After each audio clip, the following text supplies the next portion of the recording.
Hello, we start with breaking news in the Middle East. Hezbollah has announced a new leader. Deputy Naim Kassem is to replace Hassan Nasrallah as the group's Secretary General. Nasrallah was killed last month in an Israeli airstrike on Beirut.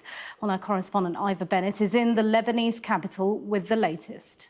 We've been waiting for Hezbollah to name its new leader for more than a month now, ever since Hassan Nasrallah was assassinated here in Beirut by an Israeli airstrike at the end of September. But I think what's made their job so difficult and why it's taken so long is because so many figures in the group's senior leadership have been taken out by Israel over the past few weeks, and the man they've now finally settled on to take their operations forward is pretty much the only senior figure left. His name is Naim Kassem, and until Nasrallah's death, he served as his deputy. He's a very well-known figure within Lebanon's Shia population because he has been part of the Hezbollah setup for decades. He helped establish the armed group in the early 80s, and since the early 90s, he's been part of that senior leadership structure here.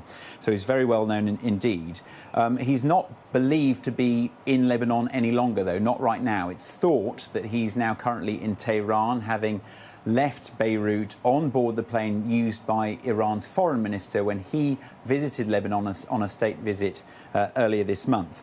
Now, in the wake of Nasrallah's death, he issued a message of defiance against Israel, insisting Hezbollah would continue its fight, telling his supporters that they are ready to take on the Israeli ground offensive when it does come. But since then, of course, Israel has continued to launch thousands of airstrikes across Lebanon, targeting what they claim are Hezbollah's operatives, their military capabilities, trying to degrade the group as much as possible. And the latest iteration of that was last night in eastern Lebanon, in an area known as the Bekaa Valley. According to Lebanese health officials, at least 60 people were killed, including 2 children, with dozens more believed to be injured.